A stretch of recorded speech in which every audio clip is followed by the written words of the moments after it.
Prova. Buongiorno a tutti. Buongiorno. Ok, possiamo accomodarci che cominciamo il nostro culto?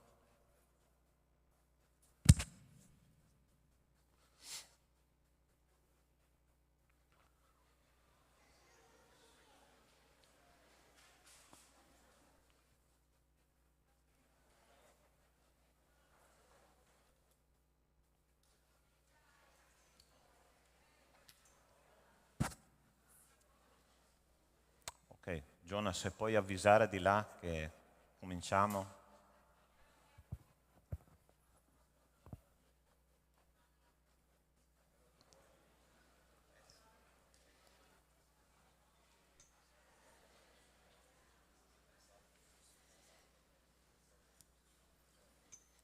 Ok, sei pronto per ascoltare la parola di Dio, per adorare il Signore? Amen.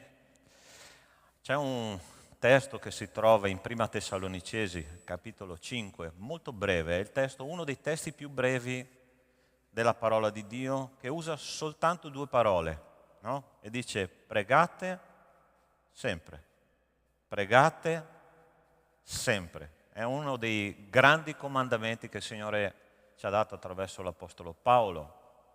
E stamattina noi vedremo nella vita di un grande personaggio della parola di Dio che si chiama Neemia, che lui ha fatto della preghiera la chiave per aprire tante porte nel mondo spirituale. Io non so se c'è qualche porta chiusa nella tua vita, no? La preghiera è una chiave che apre tante situazioni, risolve tante situazioni, supera tanti ostacoli. Perché? Perché quando noi preghiamo andiamo alla presenza di Dio e tu sai che quando noi andiamo alla presenza di Dio c'è sempre qualcosa che succede di buono per i suoi figli, ok? E quindi stamattina proprio dobbiamo meditare in un momento della vita di Neemia dove sembrava che tutto fosse bloccato, tutto fosse fermo. E lui che cosa ha scelto di fare? Ha scelto di pregare e le cose hanno cominciato a succedere, ok? Io vorrei cominciare il culto così, magari intanto ci alziamo in piedi, ok? E comincia a pensare a quelle situazioni, a quelle condizioni della tua vita, del tuo ministero, della tua famiglia, dove ci sono dei blocchi, no? Dove niente sembra che avanzi, niente sembra che cambi. E il Signore è qua per dirti stamattina, c'è una soluzione. Prega, prega. E Lui farà veramente qualcosa di diverso. Forse non quello che tu ti aspetti, ma sicuramente qualcosa che cambierà la tua esistenza. Ok? Io vorrei proprio cominciare pregando che il Signore ci dia questo cibo questa mattina che viene dal cielo, questo cibo che alimenta la nostra anima e che fa veramente la differenza nella vita di tutti noi. Ok? Chiudi i tuoi occhi e comincia a parlare col Signore.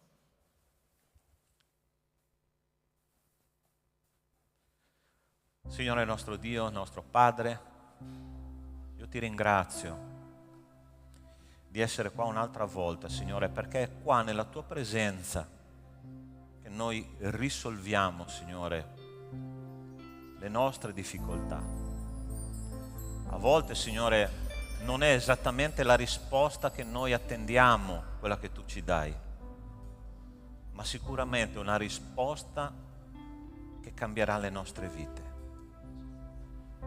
È pregando, Signore, cercando la tua faccia, cercando la direzione da parte del tuo Spirito, che la parola di Dio dice che conosce le cose profonde di Dio, perché lo Spirito investiga le cose di Dio.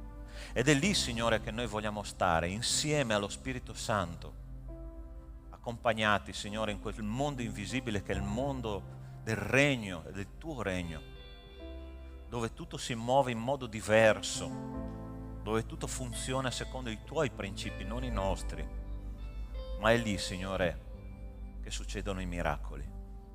E io ti chiedo nel nome di Cristo Gesù che questa mattina veramente noi possiamo sperimentare la tua mano, Signore, sopra di noi, sopra il nostro cuore, sopra la nostra anima. Ti prego, Signore, nel nome di Cristo Gesù, mentre tu passi, Signore, tra le fila della tua Chiesa, Io ti chiedo, Signore, di cominciare già a toccare, Padre, quei punti dove noi abbiamo bisogno di essere guariti, dove noi abbiamo bisogno, Signore, di una parola di incoraggiamento, dove noi abbiamo bisogno, Signore, di una spinta per andare avanti nella vita che a volte non funziona, Signore, come noi vogliamo, ma funziona come vuoi tu, Signore. E per la tua gloria stamattina vogliamo uscire di qua con un cuore ripieno della tua grazia, ripieno del tuo amore e della convinzione, Signore, che tu hai visitato il tuo popolo nel nome di Cristo Gesù. Amen. Amen. Prima di cantare, ti invito a dare un saluto, un abbraccio, una parola di benedizione al tuo fratello, alla tua sorella, che non vedi da una settimana. Amen.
vite.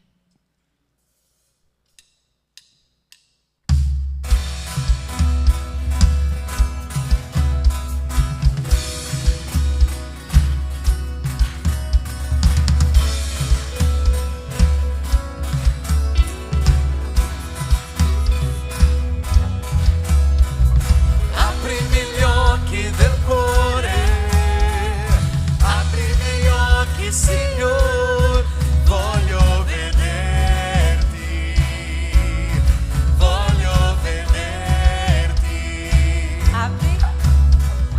Aprimi gli occhi del cuore, aprimi gli occhi, Signore, voglio vederti, voglio vederti, vederti splendere, Signore, nella luce della tua gloria.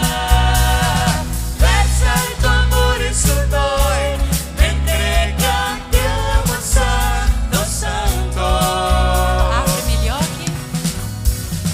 Aprimi gli occhi del cuore, aprimi gli occhi, Signore, voglio vederti,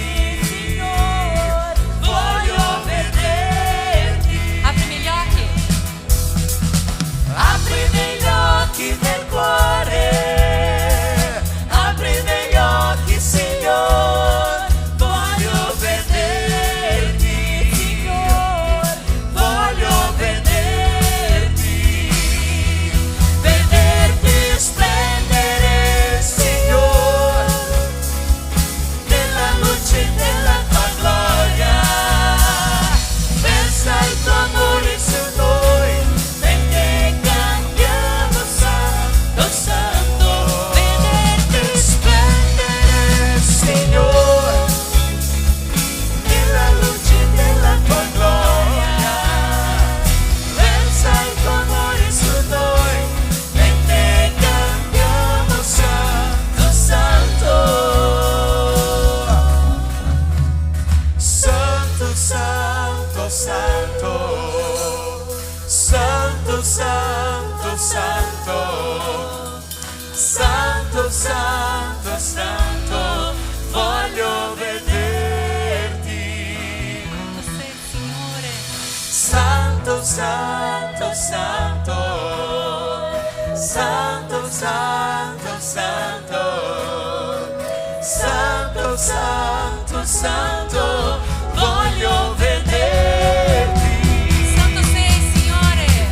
Santo, Santo, Santo, Santo, Santo, Santo, Santo, Santo, Santo, voglio vederti, vederti splendere, Signore, nella luce della tua gloria. Versa il tuo amore su noi, mentre cantiamo Santo, Santo.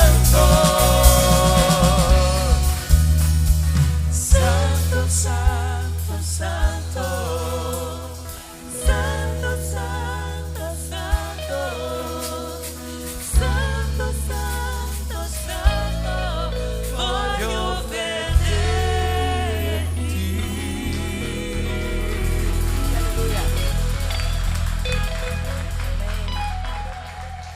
Signore, noi vogliamo sfruttare della presenza del Signore, vederlo. Possiamo già toccarlo. Gloria a Dio, perché la presenza del Signore è in mezzo a noi. Salmi 32, versetto 6. Perciò ogni uomo più ti invochi mentre puoi essere trovato, e qualora straripino le grandi acque, essi per certo non giungeranno fino a Lui. Tu sei il mio rifugio. Tu mi proteggerai nelle avversità, tu mi circonderai di canti di liberazione. È la promessa del Signore. Ed io ti istruirò e ti insegnerò la via per la quale devi camminare. Io ti consiglierò e avrò gli occhi su di te. Amen? Amen. Quante promesse, Signore, ha per la vita di coloro che si affidano a Lui. Amen? E noi possiamo cantare questa prossima canzone così convinti che il Signore è la nostra roccaforte e in Lui noi possiamo trovare un nascondiglio nei giorni della difficoltà. Se sei arrivato qua oggi e il tuo cuore non è ancora libero, io ti invito a provare a cantare questa prossima canzone come una preghiera nella tua vita. Amen? Cantiamo.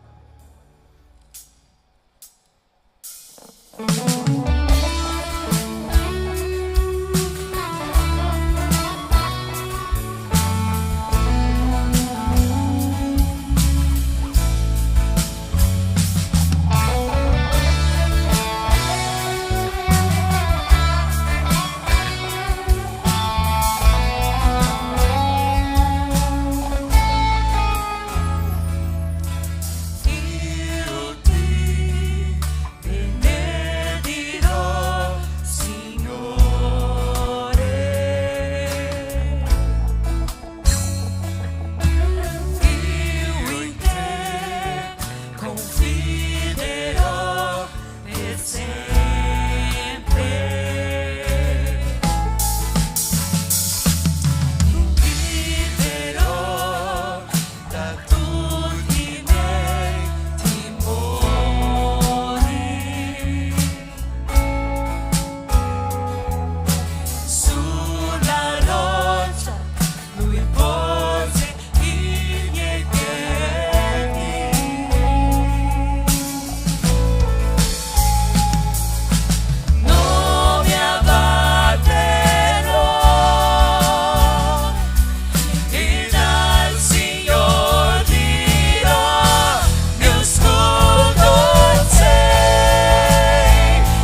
vogliamo soltanto dire, Signore, che com'è meraviglioso stare qui, Signore, col tuo popolo, Signore, e poter, Signore, dire a te, Signore, che sei tu il nostro rifugio, che sei tu colui, Signore, che ci sostieni ogni giorno, Signore. Noi ti ringraziamo per la tua presenza nella vita della tua Chiesa, nella vita del tuo popolo, Signore. Chiediamo, Signore, che tu possa aprire i nostri cuori, Signore, per la tua parola. Chiediamo che tu possa aprire i nostri cuori, Signore, per intendere, Signore, che non c'è un altro posto migliore che non sia nella tua presenza, Signore. E noi vogliamo ringraziarti, Signore, perché possiamo sentire il balsamo, Signore, del tuo Santo Spirito nelle nostre vite, Signore. Possiamo solo dirti grazie, Signore, perché tu sei qui con noi, Signore. Tu puoi dire ad ognuno di noi e possiamo sentirci amati da te, come figli amati, Signore. E dire grazie, Signore, perché solo tu sei il Dio vero. Solo tu sei il Dio grande e noi vogliamo soltanto innalzare il tuo santo nome, Signore.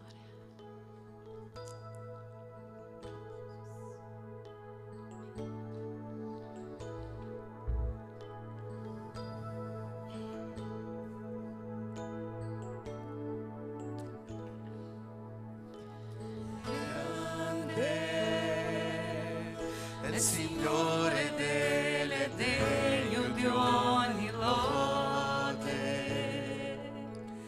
la città del nostro Dio è il luogo santo, la gioia della terra.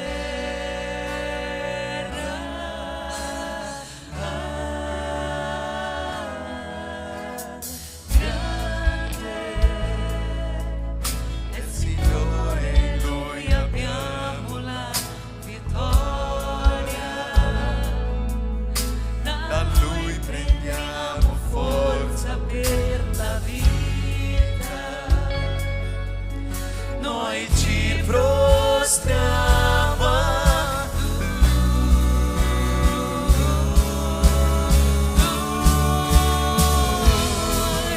Signore, noi vogliamo lodare te,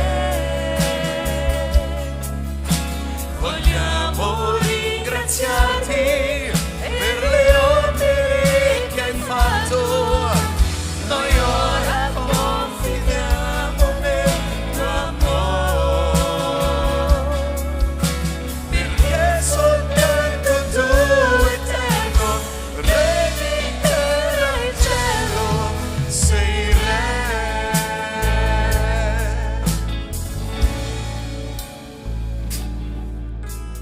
Grande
sedervi.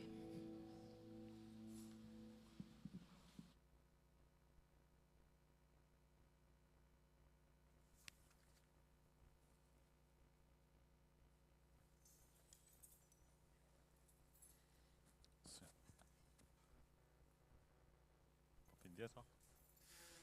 Ok. Se mi metto più indietro non posso predicare all'italiana, ok? Sia andando avanti e indietro, muovendo le mani. Va bene. Buongiorno. Fratelli, ho una domanda per voi. Qual è la differenza tra un sognatore e un visionario? Perché c'è una bella differenza, ok? Tra un sognatore e un visionario. Il sognatore è quello che sogna il grande amore della vita, ma continua guardando telenovela. Il sognatore è quello che sogna di essere un giorno un astronauta e continua a guardare i film di Star Trek. Il sognatore è quello che sogna di diventare il grande navigatore, ma va al mare a fare il bagno. Il visionario è una persona diversa. Il visionario è uno che si va a cercare il grande amore, è uno che fa qualcosa per diventare un astronauta. Ossia, il visionario è colui che realizza una visione e costruisce quella visione fino a che la visione non è arrivata a compimento. È una cosa completamente diversa dal sognatore. Allora, vuoi essere un sognatore oppure un visionario, uno che realizza qualcosa di straordinario nella propria vita? Nella parola di Dio noi abbiamo la storia di tanti visionari, ossia che avevano ben chiaro davanti ai loro occhi dove dovevano arrivare, come volevano farlo e hanno sfidato anche le circostanze. E stamattina noi abbiamo già cominciato la settimana scorsa a vedere la storia di questo uomo che si chiamava Neemia, che viveva in una condizione completamente anomala, ossia lui ha ricevuto una visione da parte di Dio di andare a fare qualcosa per il suo popolo là nella terra natia, tutto era distrutto, la città era distrutta, le mura erano distrutte e lui era uno schiavo. Come poteva realizzare una visione se non c'erano le condizioni? Ma Neemia era un visionario, era uno che voleva a tutti i costi realizzare la visione. Io penso che ciascuno di noi, come cristiano, Dio dia una visione. E come dico sempre, come mi sono ripromesso di dire fino alla fine di quest'anno, so che prima o poi mi lapiderete, tu non sei uno spettatore nel regno di Dio, tu sei un protagonista e per forza di cose Dio ti ha dato o ti darà una visione per il suo regno. Sta a te che rimanga un sogno oppure che questa visione si realizzi per la gloria di Dio. Ok? Stamattina predicheremo su questo. Preghiamo intanto che il Signore ci dia veramente da intendere la sua parola. Signore nostro Dio, nostro Padre, io ti ringrazio per essere qua, Signore, anche questa mattina nella tua presenza e ti chiedo, Signore, che tu possa aiutarci a intendere la tua parola. Ci sono stati uomini che sono passati per questa strada, Signore, di incertezza, di dubbio, di buio, di difficoltà, Signore, nel fare qualcosa per te. Ma tu, Signore, quando loro hanno insistito, sono stati nella tua presenza, nonostante tutto, tu li hai accompagnati fino alla vittoria. Signore, io ti chiedo nel nome di Cristo Gesù che tu possa parlare al tuo popolo stamattina, perché anche noi, Signore, tu vuoi accompagnare fino alla vittoria. Ma ovviamente, Signore, dobbiamo capire qual è il prezzo e cosa noi dobbiamo fare perché questo succeda. Te lo chiedo nel nome di Cristo Gesù.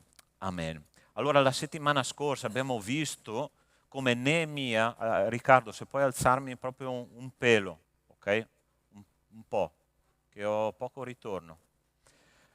Abbiamo visto come Neemia ha ricevuto quella visione da parte di Dio, ok? Ossia, la prima cosa che lui ha fatto perché Dio potesse aprire il cuore con Neemia, aprire il suo cuore, è stata proprio che Neemia ha fatto una domanda, ossia come stanno i miei fratelli? A volte noi non dobbiamo accontentarci di vedere la realtà con i nostri occhi biologici, no? E dobbiamo chiedere a Dio la visione spirituale che Lui ha della situazione che è intorno a noi. Noi siamo chiamati, fratelli.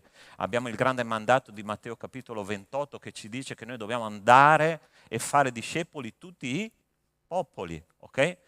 Come possiamo fare a realizzare questa grande visione se noi non abbiamo ben chiaro come, dove e quando Dio vuole che noi realizziamo questo? Neemia aveva ricevuto questa visione da parte di Dio, ossia aveva chiesto come stanno i miei fratelli a Gerusalemme, e le notizie erano terribili, ossia le mura sono distrutte, i fratelli sono in grande miseria e là c'è bisogno di qualcuno che possa fare qualcosa per ristabilire la situazione come era un tempo. Voi sapete che le mura, è una cosa interessante questa, le mura della città di Gerusalemme dal popolo ebraico erano considerate la protezione spirituale da parte di Dio, ossia se le mura erano in piedi il popolo credeva che Dio era nella protezione della città, ma mura crollate nella testa di un ebreo significava Dio ci ha abbandonato, e Dio ha chiamato Neemia perché lui potesse riportare la speranza in Israele, riportare la presenza di Dio in Gerusalemme, e questo uomo ha fatto delle cose straordinarie perché? Perché ha risposto alla visione. Lui non poteva fare niente sul momento, ok? Lui era uno schiavo, era un compiere del re, ma quando lui ha cominciato a pensare cosa poteva fare, la prima cosa che lui ha fatto è che si è messo a pregare. Non ha fatto assolutamente niente, si è messo a pregare. Ossia, guarda qua cosa dice la parola di Dio. Quando lui si mette in preghiera per cercare un modo per andare a ricostruire le mura, dice: siano i tuoi orecchi attenti, i tuoi occhi aperti per ascoltare la preghiera che il tuo servo ti rivolge adesso, giorno e notte. Guarda che dettaglio che dà. Signore, giorno e notte tu mi devi ascoltare per realizzare questa visione.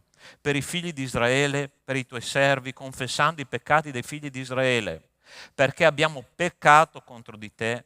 Abbiamo peccato io e la casa di mio padre, abbiamo agito da malvagi contro di te e non abbiamo osservato i comandamenti, le leggi e le prescrizioni che tu hai dato a Mosè, tuo servo. Guarda l'impronta della preghiera di Neemia. Neemia era un ragazzino giovanissimo, ok? Era cresciuto alla presenza di questo re, era schiavo, ma non faceva parte di quella combricola che 70 anni prima aveva peccato, era stato idolatra fino in fondo, in modo che Dio li portasse in cattività per 70 anni, ma lui che cosa comincia a dire nella sua preghiera?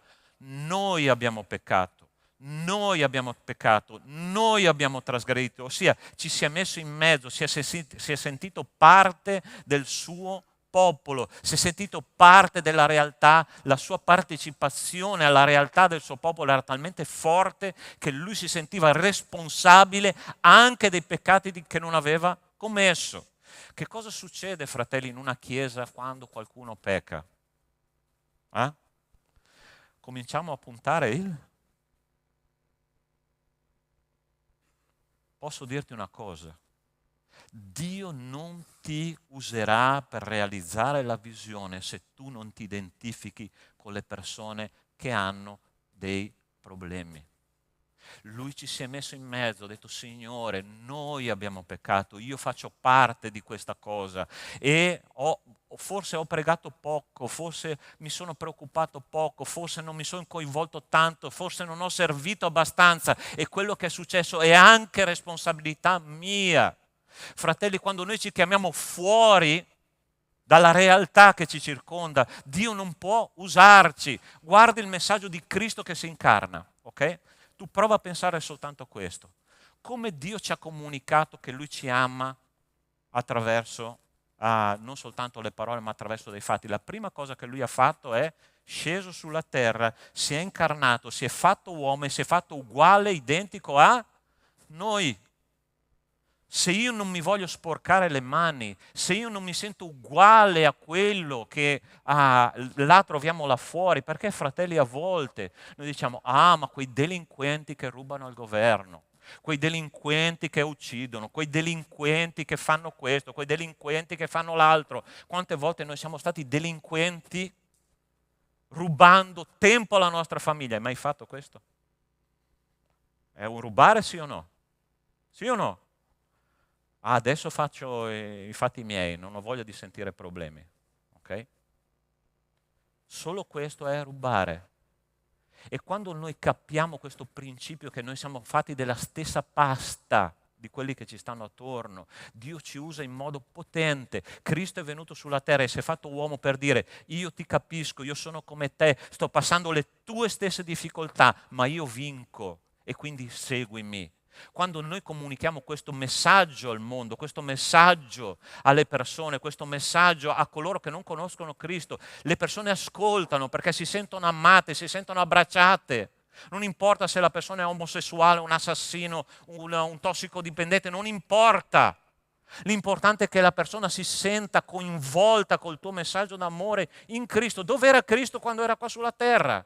Gente, era insieme a dei farisei, ai sadducei, ai dottori della legge, o era in mezzo ai lebbrosi, era in mezzo ai ciechi, era in mezzo agli storpi, era in mezzo alle donne, era in mezzo ai bambini, era in mezzo alla classe più bassa della società ebraica. Perché? Perché lui amava. Sei pronto a trasmettere questo a Cristo in preghiera? Signore, sono pronto ad amare e a sentirmi come gli altri. Sai qual è il grande problema, fratello? Questo martedì noi abbiamo studiato che cosa significa peccato, studio di amartiologia. A volte noi pensiamo che un peccato, ci siano i peccati, peccatini, peccatoni, peccatucci, no? Facciamo le categorie, no? Sai che cos'è la parola peccato? Cosa significa? L'abbiamo studiato questo martedì. Significa vedere la vita attraverso gli occhi del serpente. Ok? E ognuno di noi è stato formato nel grembo della propria mamma guardando attraverso gli occhi del serpente la realtà che ci circonda. Vedi quanto è profonda la cosa. Questa è teologia allo stato puro. E quando io capisco che la mia natura di cristiano è appena cambiata perché Cristo ha fatto un intervento nella mia vita, io comincio ad amare più le persone fuori. Perché? Perché semplicemente io sono salvato per grazia di Dio, non perché ho fatto qualcosa di buono, non perché sono simpatico, non perché sono amabile davanti a Dio. E se non mente la parola di Dio, Romani 5,10 dice che Cristo ci ha amato mentre eravamo ancora nemici. Ossia, la brutta notizia è che eri nemico di Cristo e Neemia stava sperimentando questa cosa. Stava dicendo: Signore, io sono nemico di tuo come loro sono nemici tuoi e per questo noi abbiamo ancora più bisogno della tua misericordia. Usa me per questa visione, usami per cambiare la situazione intorno a me. Se io non prego così, fratelli, non mi umilio davanti a Dio come ha fatto Neemia, Dio non può usarmi per realizzare la visione. Sarò bloccato nel mondo spirituale perché Dio vuole creare dei link, dei collegamenti con le persone fuori. È interessante, io sono stato in Brasile, è una cosa molto interessante, ho visitato una chiesa che si chiama Boila di Neve. C'è qualcuno che conosce? Sì. Bola di neve, scusate il mio portogundo, ok? Bola di neve. Non sto qua a discutere dottrina, se è giusta la dottrina, tutto quanto. Allora, il fondatore di questa chiesa è un ex surfista, ok? E tu entri in quella chiesa, sapete che cos'è il pulpito? Una tavola da surf, dove loro appoggiano la Bibbia e predicano. E voi dovete vedere lì dentro, pieno di gente, ex surfisti. Voi sapete che nel mondo del surf c'è un uso di droghe pazzesco. Ma cosa succede? Che qualcuno ha cominciato questa cosa, questo pastore si è convertito, ha attirato a sé altre persone come sé, ha amato queste persone, le ha accolte e oggi è una grande realtà nel Brasile che accoglie persone di un certo tipo, di una certa categoria. Anche tu fai parte di una categoria, qualcosa di ex, tu sei come me, sì o no? E tu devi attirare persone ex come te. a usare questo link, questa comunicazione, e Dio vuole usarti in questo senso, ma se tu non realizzi che sei uguale a loro, allora diventi un fariseo, diventi un sadduceo, e Dio non vuole religiosi, vuole persone convertite attraverso la grazia di Dio, che dicono: io ti capisco, io so cosa tu stai attraversando, vieni caro, perché c'è la soluzione. Neemia stava dicendo questo in preghiera: io so cosa loro sono, io sono uguale, ma Signore, se posso fare qualcosa per questa situazione, io voglio. La seconda cosa che Neemia ha fatto è preghiera. L'autorità è una porta aperta per realizzare la visione. Per cosa stava pregando Neemia? Dice così, lui che era schiavo: fa che egli, ossia che noi, trovi pietà presso quest'uomo. Ossia, Signore, fammi ottenere misericordia davanti al re che mi tiene schiavo. Attenzione, tieni in congelatore questa frase, perché dopo vedremo la risposta di Dio. Fantastica, ok? Allora, la seconda categoria di preghiera che tu devi fare, che è inserita nella preghiera di Neemia, è la preghiera perché l'autorità, quando non c'è possibilità di realizzare la visione, perché l'autorità ti apra la porta affinché la visione si compia. La cosa più bella, fratelli, ascoltatemi bene la cosa com'è. Quando non c'è possibilità, ossia quando c'è l'impossibilità, l'unica cosa che noi possiamo vedere è un miracolo. Ok? Quando tu non hai possibilità di realizzare la tua visione, che ti senti bloccato, che la risposta non arriva, che dici è impossibile, è lì che il Signore dice: adesso intervengo io. E la preghiera di Neemia è: Signore, io sono uno schiavo, non posso fare niente, ma fammi trovare pietà davanti a quest'uomo perché la visione si realizzi. È interessante come Dio ha unito i popoli brasiliani e italiani in questo settembre/ottobre, no? Le elezioni, giusto? Le elezioni in Brasile, le elezioni in Italia. Periodi di incertezza in Brasile, periodi di incertezza in Italia. Sapete che cosa deve fare un cristiano per realizzare la sua visione, la propria visione? Deve cominciare a pregare per le proprie autorità. È chiaro? La parola di Dio ci invita a pregare per le nostre autorità, che siano del nostro partito, che siano di un altro partito, non importa. Il Signore dice: piega le tue ginocchia perché io governo il mondo attraverso figure di autorità, e quelle autorità ti daranno la possibilità, ti apriranno la porta nel momento giusto, se tu hai pregato, perché io uso questo principio dell'autorità. Interessante, quando siamo venuti qua nella nostra nuova sala di culto, no?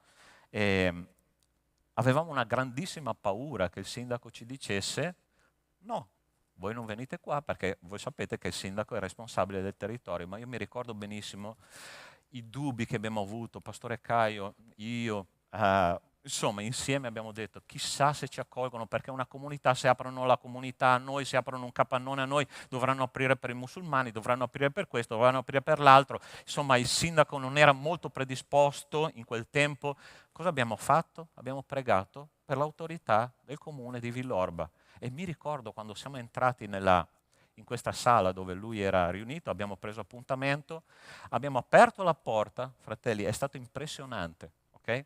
Abbiamo aperto la porta: salve, da oggi noi siamo suoi concittadini, apriamo una chiesa qua, così, così, così. E lui sapete che cosa ha risposto? Ok. Ho detto: Signore, ma come tu hai fatto? Perché noi abbiamo pregato per la nostra autorità. Prega per le tue autorità, caro mio, perché quando non c'è possibilità c'è l'autorità che ti aprirà la porta. E la parola di Dio dice che dobbiamo pregare per il re, per tutti quelli che sono in autorità, per condurre una vita tranquilla. Quando io prego per le autorità che sono sopra di me, nella mia vita, nella mia esistenza, la mia vita è una vita di pace, perché non c'è persona che sia in pace, che sia una persona ribelle, che detesta le autorità. Hai capito il principio? Tu hai un'autorità nella tua casa, sì o no? Sì o no? Sì, giusto, certo. Hai un'autorità nel tuo posto di lavoro, sì o no? Hai un'autorità al governo, sì o no? Hai un'autorità nella Chiesa? Comincia a pregare per le tue autorità. Signore, fa che aprano la porta. Il cuore del Re nelle mani del Signore è come un corso d'acqua e Lui lo dirige ovunque gli vuole. Ovunque gli vuole. Ah, ma pastore, ma le cose nel mondo vanno male. Sai perché? Perché noi abbiamo smesso di pregare per l'autorità. Ah, io per quello lì non prego perché non fa parte del mio partito.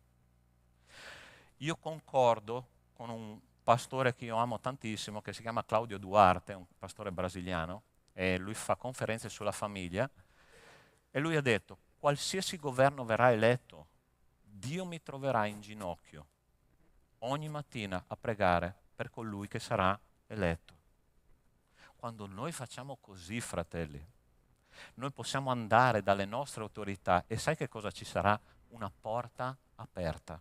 E perché? Perché noi abbiamo rispettato il principio che Dio ci ha detto, prega per la tua autorità, perché quando non c'è possibilità c'è l'autorità. Neemia ha pregato così, ma tenete in caldo questa preghiera, ok? Perché dopo vedremo la risposta di Dio. Allora, lui prega e però c'è un problema. Andiamo avanti. C'è un problema. Il problema è che Neemia ha pregato, dammi oggi successo. E la cosa interessante che noi troviamo nei primi 2 capitoli di Neemia è questa. Nel mese di Chisleu, ossia di novembre, lui ha fatto la sua prima preghiera. Dice, del 20° anno, mentre mi trovavo nel castello di Susa, quando udii queste parole, ossia quando udii le notizie di Gerusalemme, mi misi seduto, piansi e per molti giorni fui in grande tristezza. Ok? Nel mese di Nisan, ossia di marzo, allora facciamo il conto, novembre, dicembre, gennaio, febbraio, marzo, 5 mesi di preghiera e 5 mesi di tristezza. Okay? Dopo 5 mesi il suo cuore era ancora disturbato perché la risposta di preghiera non era ancora arrivata. E allora guarda come va avanti. Artaserse, del re Artaserse, il vino stava davanti al re, io l'ho preso, glielo versai, io non ero mai stato triste in sua presenza. Il re mi disse, perché hai l'aspetto triste eppure non sei malato? Non può essere altro che una preoccupazione. Sta attento qua, perché nella legge antica, i re, nell'antichità, quando loro si circondavano di persone attorno per prendere le decisioni importanti, si circondavano di persone allegre o almeno persone tranquille. E c'era una legge antica, che è una legge persiana, che se qualcuno entrava triste alla presenza del re poteva essere decapitato. Okay? Era una legge che era stabilita in quel tempo dai re babilonesi e persiani. E Neemia entra triste alla presenza del re. Okay? Ma ovviamente il suo cuore era in subbuglio perché non riusciva a fare niente per il suo popolo e lui voleva realizzare la visione. E guarda come va avanti, sta attento che cosa ci dice la parola di Dio. Allora fui colto da grande paura e disse al re, ovviamente grande paura, un giovane che viene decapitato, no? Aveva una paura terribile, ma dice, vive il re per sempre. Come potrei non essere triste quando la città dove sono le tombe dei miei padri è distrutta e le sue porte sono consumate dal fuoco? E il re mi disse, che cosa domandi? Che cosa domandi? 5 mesi di preghiera, 5 mesi di tristezza, 5 mesi di confessione, 5 mesi di subbuglio interiore, finché Dio ha detto, adesso è il momento. E la parola del re è stata, che cosa domandi? Gente, porta aperta sì o no? Noi siamo qua a volte a scannarci, a chiedere, quando, Signore, quando si risolve la situazione? E il Signore è qua per dirti che cosa domandi per realizzare la tua visione. Hai capito? Hai in mente cosa stai domandando al Signore? Hai in mente qual è la tua visione? E il Signore ti dice, dai, chiedimi cosa ti serve, perché io sono il padrone di oro, di argento e di tutto il mondo. Ma chiedimi che cosa ti serve. Dio stava parlando attraverso la vita di questo re che poteva uccidere Neemia, ma la porta era aperta. Vedete qual è la differenza, fratelli? Allora, posso darti un consiglio. Okay? Ho imparato a mie spese, cosa significa la parola sottomissione, timore e rispetto delle autorità. Okay? Io ero un ribelle di natura, ma piano piano ho capito il principio. E quando ho capito il principio, Dio ha cominciato a benedirmi, a aprire le porte. Okay? La parola di Dio dice nel Sermone sul Monte, Matteo capitolo 5, beati i poveri in spirito, perché di loro è il regno dei cieli. Ossia, più noi ci facciamo poveri, più noi ci facciamo umili, più noi ci sottomettiamo alla parola di Dio, più noi ci sottomettiamo alle autorità, che cosa Dio dice? Vieni figlio, è tutto a tua disposizione. Che cosa mi chiedi? Ci siamo preoccupati tanto, no? Per la nostra situazione finanziaria, no? È vero o no? C'è stato un momento in cui noi abbiamo detto, Signore, chiudiamo, ok? E il Signore sapeva. E Lui ci ha chiesto, che cosa mi chiedi? E Lui ogni mese, gente, ci sta stupendo incredibilmente. Sapete a quale percentuale del budget mensile siamo alla terza settimana? 90%. Terza settimana.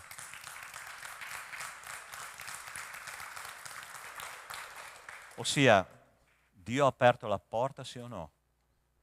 Ma sapete, nella mente di Neemia, oltre che pregare, adesso entriamo proprio nel vivo, perché la preghiera è quello che ha preparato in questi 5 mesi la risposta che Dio doveva dargli. Ma adesso lui comincia a pianificare, perché nella sua mente doveva essere fatto qualcosa, non poteva rimanere solo preghiera, ok?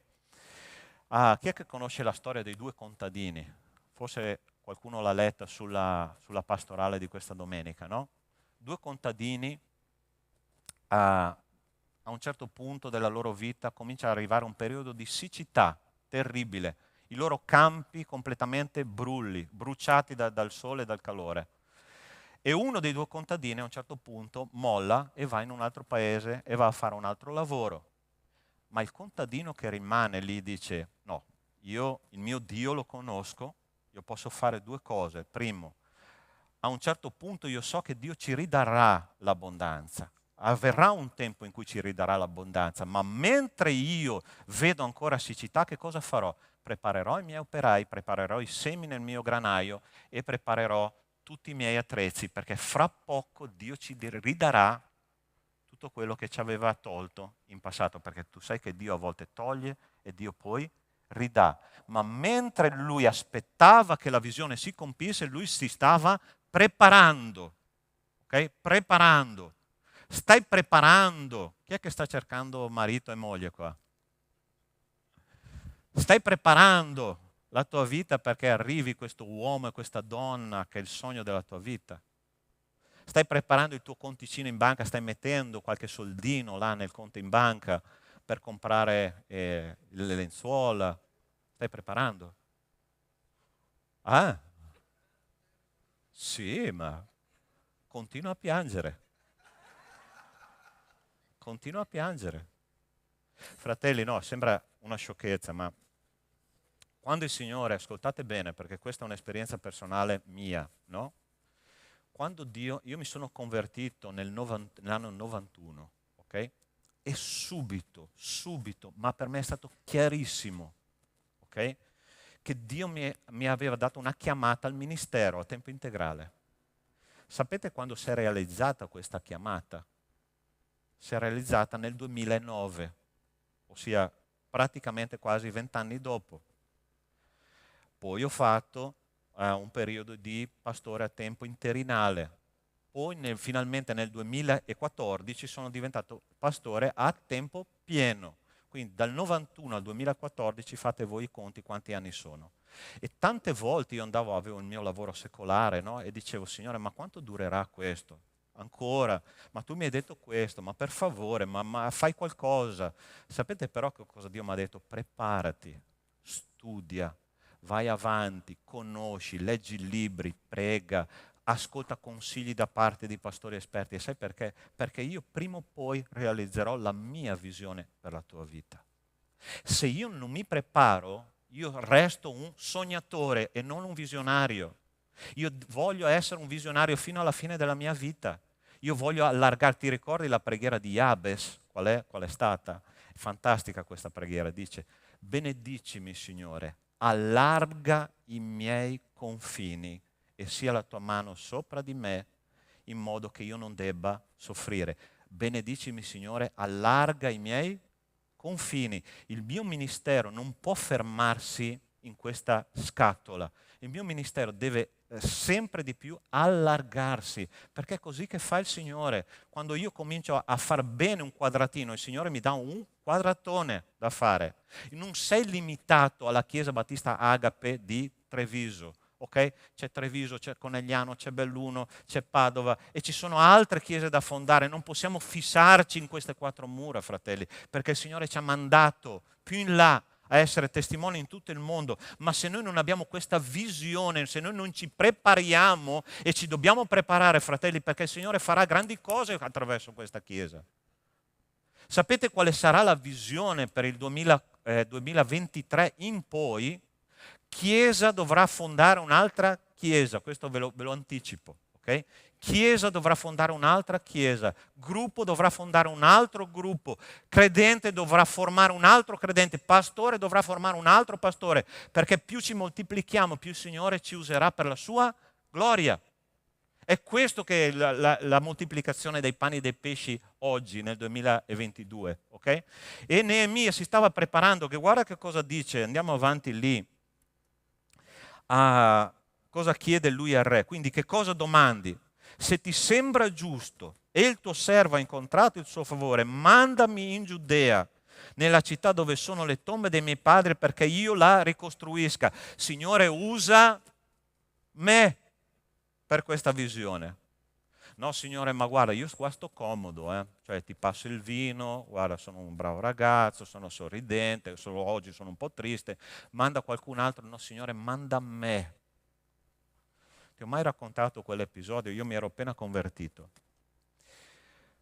Entro per la prima volta in una comunità e la cosa interessante è che io notavo tutti i difetti di quella comunità. Ma perché non facciamo così? Ma perché non facciamo così? Ma perché non miglioriamo questo? Ma perché non miglioriamo il canto? Ma perché non si predica per un pochino di meno? Ma perché non si fa la preghiera un pochino di più?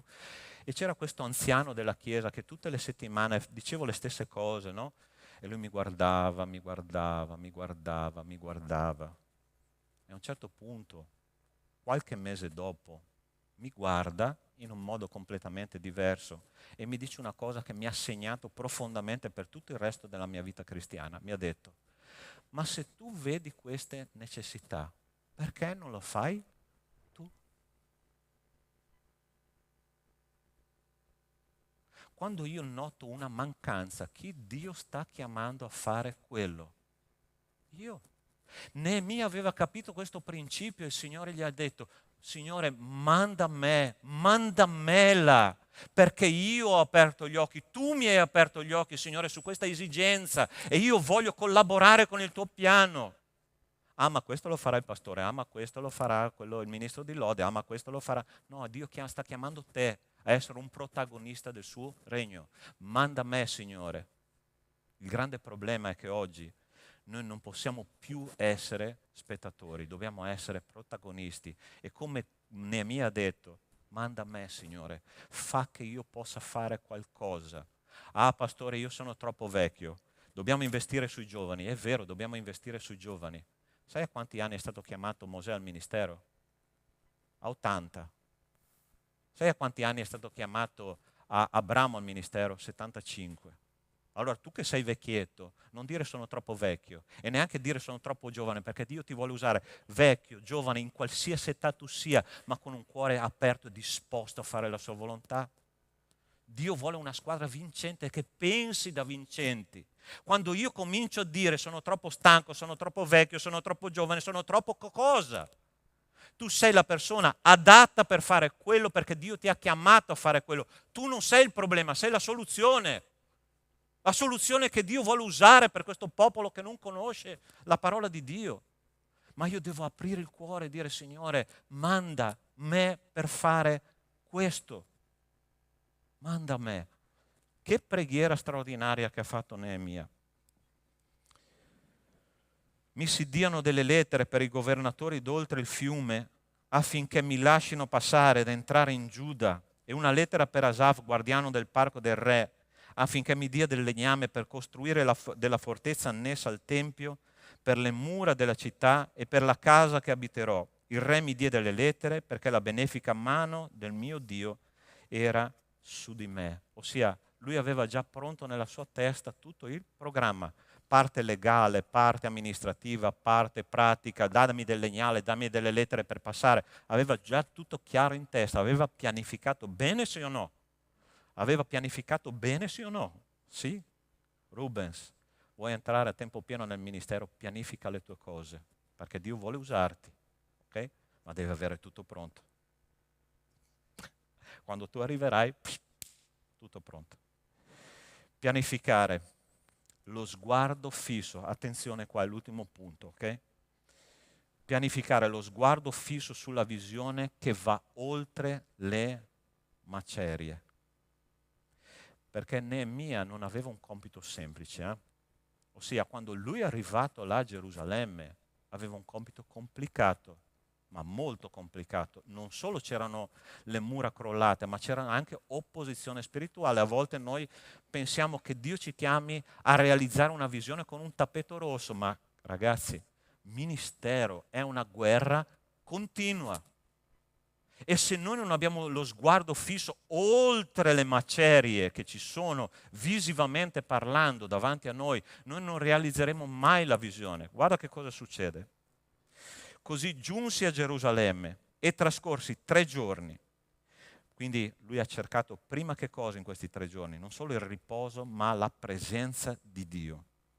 Mi alzai di notte, presi con me pochi uomini e non parlai a nessuno di quello che Dio mi aveva messo in cuore di fare per Gerusalemme. Non avevo con me altra cavalcatura oltre a quella che usavo. Uscii di notte per la porta della valle e mi diressi verso la sorgente del Dragone e la porta dell'Etame, osservando le mura di Gerusalemme. Mentre lui passava, osservava le mura di Gerusalemme. Quanto erano rovinate e come le sue porte erano consumate dal fuoco. Passai presso la porta della sorgente e il serbatoio del re, ma non c'era posto per cui si potesse passare la cavalcatura. Ossia, lui è arrivato a un punto dove le mura erano talmente crollate, messe in un modo malissimo, che non c'era più posto neanche per passare per il cavallo. E guarda che cosa lui fa. Ma non c'era più posto per poter passare con la cavalcatura. Allora risalì di notte la valle, sempre osservando le mura. Vede la distruzione, ma il suo sguardo è fisso dove? Sulle mura. E dice: è quelle che il Signore mi ha chiamato a ricostruire. Non importa quante macerie ci sono, non importa quanta distruzione, non importa quanta disperazione. E subito dopo lui dice: guarda qua, voi vedete, questo è Neemia che parla con i suoi collaboratori, dice: voi vedete in che misera condizione ci troviamo. Gerusalemme è distrutta e le sue porte sono consumate dal fuoco. Venite e ricostruiamo le mura di Gerusalemme e non saremo più nella vergogna. Si è messo le mani nei capelli, ha detto: adesso è il momento di ricominciare a ricostruire. Chi è pronto a ricostruire questa mattina? Sei pronto a farti mandare dove Dio vuole? Ok? Stai attento, perché poi Dio ti prende sul serio, va bene? Ma lui ti sta dicendo: non guardare la distruzione che c'è attorno a te, guarda al di là delle mura e guarda quello che io posso fare attraverso la tua vita, perché io voglio fare cose grandi. Ma tu devi essere disponibile, aprire il cuore. Fratello, sorella, io non so che visione ti ha dato, io so qual è la mia, ok? La mia visione. Io ho una visione ben chiara di quello che devo fare. E dico, Signore, non è possibile, ma Lui è il Dio dell'impossibile. Io non so qual è la visione che Dio ti ha dato e so che sicuramente ci saranno degli ostacoli in mezzo, ma Dio ti sta dicendo, sei disposto a realizzare questa visione, anche quando tutto intorno a te sembra dire no, non è possibile. Il nostro Dio è un Dio dell'impossibile. Non rimanere un sognatore, diventa un visionario che realizza qualcosa per la gloria di Dio. E se Dio ti ha dato questo compito, qualsiasi cosa ci stia in mezzo come ostacolo, Dio ti aiuterà a superare tutti gli ostacoli e arrivare fino in fondo per la sua gloria. Amen? Hai capito la parola di Dio stamattina? Amen? Io vorrei pregare insieme a te adesso.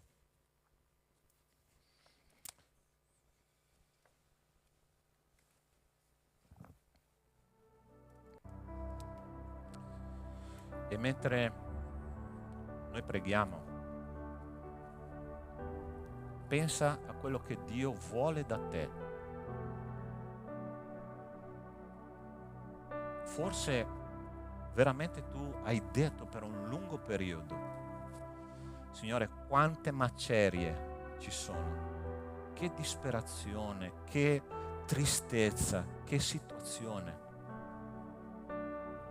E il Signore dice, guarda oltre, preparati per la pioggia, perché la pioggia arriva. Le macerie verranno ricostruite, ma tu devi crederci. Perché io sono il Dio dell'impossibile. Il Signore sta chiamando un popolo questa mattina alla battaglia, a ritornare alla tua Gerusalemme, là dove c'è distruzione, là dove c'è maceria, là dove c'è disperazione. Dio ti dice, tu sei l'agente di ricostruzione, tu non sei il problema, tu sei la soluzione, ma devi crederci. Io voglio chiederti questa mattina che se tu hai sentito che la parola di Dio era per te, io voglio pregare per te e insieme a te. Ti invito ad alzarti lì dove tu sei, perché voglio pregare per la tua vita. Non vergognarti della chiamata del Signore, ok? Se tu senti che il Signore vuole da te qualcosa di più, perché tu sia protagonista e non uno spettatore, ti invito ad alzarti nel nome di Cristo Gesù. Amen. Dio ti benedica da dietro. Amen. Il Signore sta chiamando tante persone a costruire e a ricostruire le mura di questa società che ha bisogno di tanti Neemia moderni che dicano, Signore, usa me, manda me. Sono qua, Signore, usami. Nostro Dio, io ti benedico per queste anime preziose, Signore, che hanno dato un passo nella tua direzione, senza vergogna, e stanno dicendo, Signore, qualsiasi cosa tu mi chieda, io voglio. Questo comporterà preghiera, questo comporterà preparazione, questo comporterà fiducia nell'opera di Dio, ma questo comporterà una grande vittoria. Nel nome di Cristo Gesù, Signore, dà vittoria a questo popolo per il tuo nome, per il tuo onore. E che noi un giorno, presto, Signore, possiamo dire, Signore, quello che tu hai detto quella domenica è una grande verità, perché si è realizzato nella mia vita.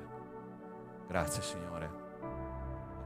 Possa accompagnare questi miei fratelli e sorelle fino alla vittoria finale, nel nome di Cristo Gesù. Amen e amen. Amen. Se c'è qualcuno che è in piedi vicino a te, dagli un abbraccio, dagli una parola di conforto nel nome di Gesù.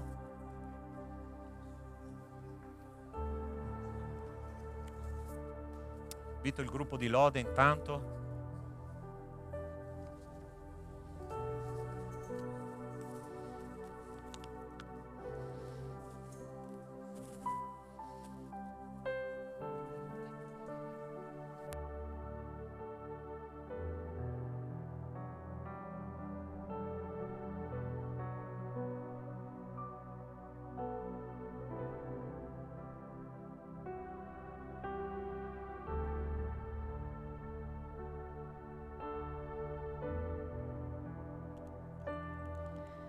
Noi ci alziamo e mentre cantiamo facciamo anche il nostro momento di decime e delle offerte, e mentre canti, mentre lode il Signore.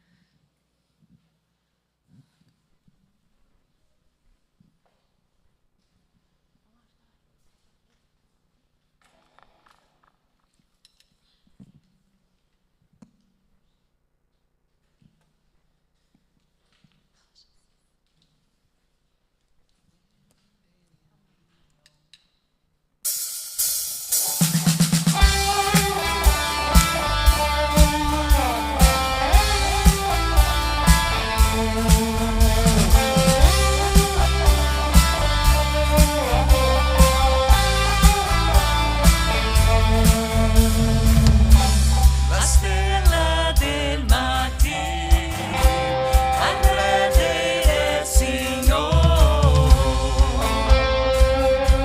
la lode va a colui che morì, ma sulla morte trionfò, la lode va a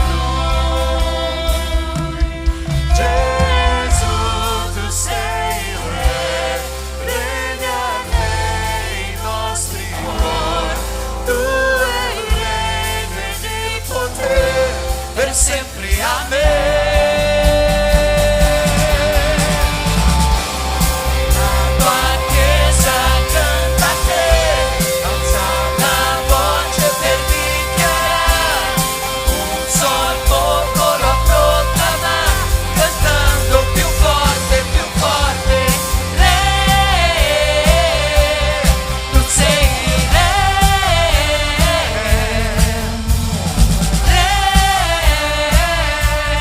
tu sei il Re. La stella dei mattini, al re del Signore, la lode va a lui, Usiamo le nostre mani.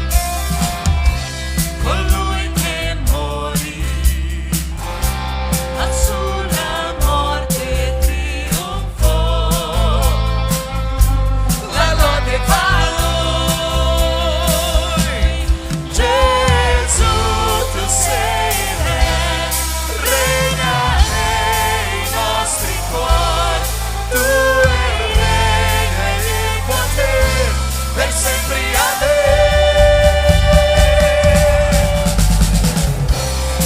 La tua chiesa canta a te, alza la voce per dichiarare un sol popolo a proclamare, cantando più forte, La tua chiesa. la tua chiesa canta a te, alza la voce per dichiarare un sol popolo a proclamare, cantando più forte, Re, tu sei Re,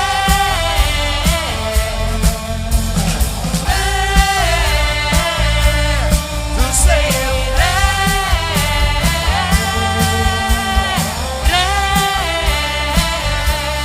tu sei il Re,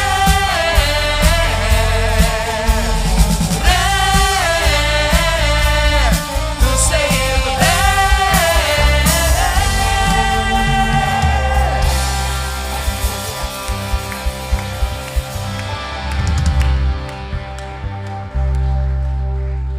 Signore, ti ringraziamo, Padre, per ogni vita che è venuta qui davanti a consegnarti, Signore, un po', Signore, delle tue benedizioni, Signore, delle benedizioni che tu ci dai ogni giorno, Signore. Ringraziamo per la vita della tua Chiesa che è impegnata, Signore, con la crescita del tuo regno, Signore. Continua a benedire, Signore, benedice, Signore, queste risorse, Signore, affinché il tuo regno cresca ancora di più, Signore, in questo luogo, Signore, in questa città, Signore. Noi ti chiediamo tutto questo nel tuo nome, Gesù. Amen.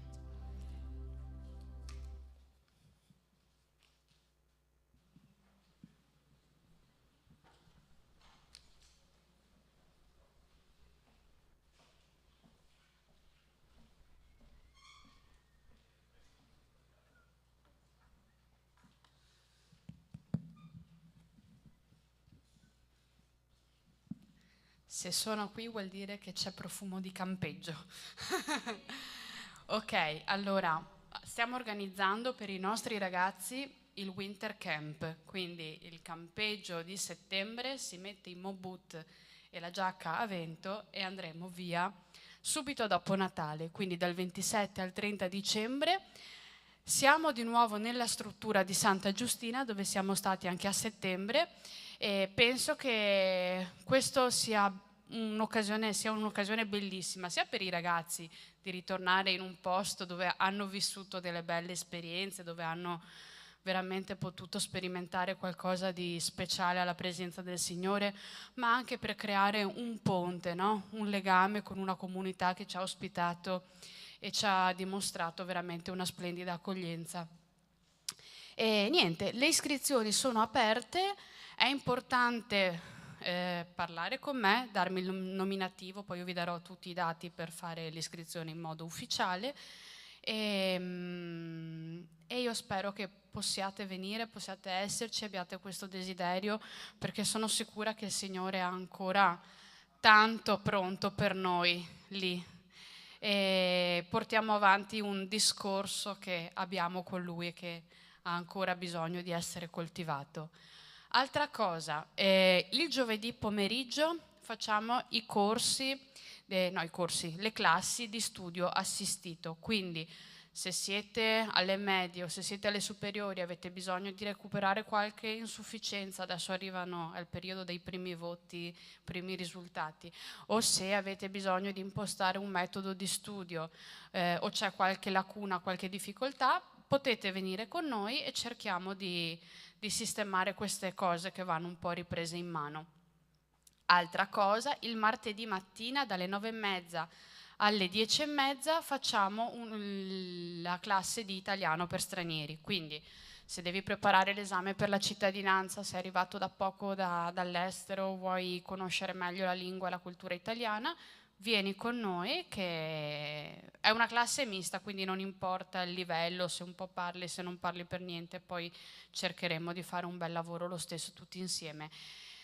C'è la possibilità di farle anche online, però per la classe online stiamo ancora definendo chi c'è, chi non c'è, quindi se sei interessato puoi comunque parlare con me. Basta, ci sono altre cose? A posto? Maria Luisa.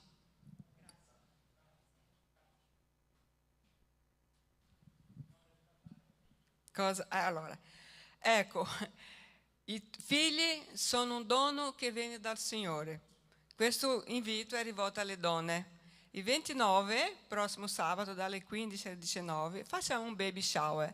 In pratica, un chá di pannolini. Quindi, tutte le donne sono invitate caldamente a venire, portare un pacco di pannolini. Allora, sarà in Via Olimpia, che è là. Qualcuno vuole solo là davanti, puoi scrivere indirizzo, e voglio chiedere la collaborazione anche dei papà. Così le mamme che possono venire hanno i bambini, il papà sta lì 2 o 3 ore con i bambini, così la mamma è libera di venire. Ok? Le mamme, Angelica, Damaris e Gabriela, vi aspettano e vi ringrazio. Grazie. Ok. No, puoi mettere giù. Ok, fratelli, un'ultima cosa, sì.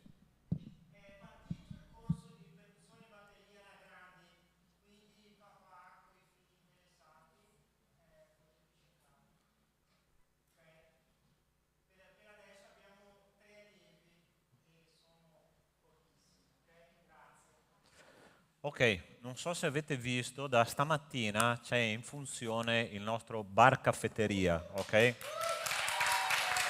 Quindi tutti quelli che vogliono bere il caffè fino alle 10:15, insomma 15 minuti prima dell'inizio del culto, se volete venire anche a chiacchierare con i fratelli, lì c'è un posto veramente che la Chiesa ha dedicato per sviluppare un po' questa comunione, no? Caffè con Deus, si dice in Brasile.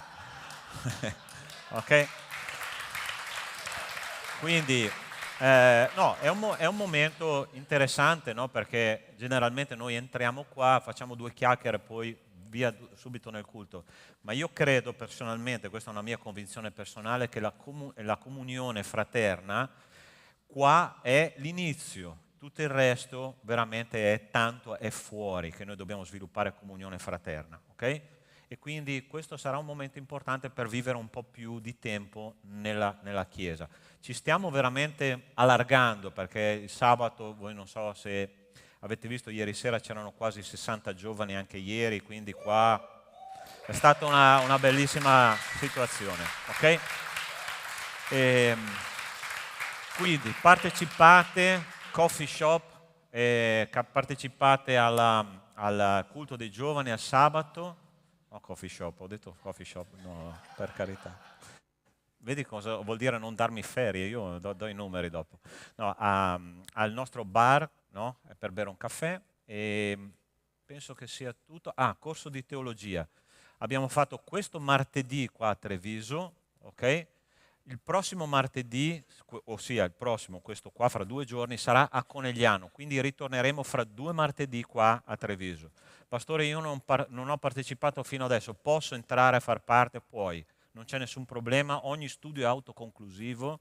Se tu vuoi imparare teologia sistematica sei benvenuto, ok? Alla fine del corso daremo un attestato di partecipazione che tu puoi andare a studiare allo Spurgeon College inglese, non c'è nessun problema, ok? Sarai preparatissimo in teologia sistematica, va bene? Io penso di aver detto tutto. Ok, alziamoci in piedi e chiudiamo il nostro culto con una preghiera. Nostro Dio, nostro Padre, grazie per l'esperienza di culto di questa mattina, per la lode, per la comunione fraterna, per le offerte, per la parola. Signore, grazie, perché veramente noi non possiamo neanche immaginare quante cose sono successe nel mondo spirituale questa mattina. Un impatto, Signore, forte. Il nemico è arrabbiato con noi, ma tu sei più forte di lui. E grazie, Signore, perché possiamo essere partecipi del tuo regno. E adesso, Signore, che torneremo alle nostre case, io ti chiedo che l'amore di Dio, nostro Padre, la grazia salvatrice di Cristo e le consolazioni dello Spirito di Dio con noi siano e con tutto il popolo di Dio su tutta la terra, da oggi e per sempre. Amen. Amen. Buona settimana, Dio vi benedica.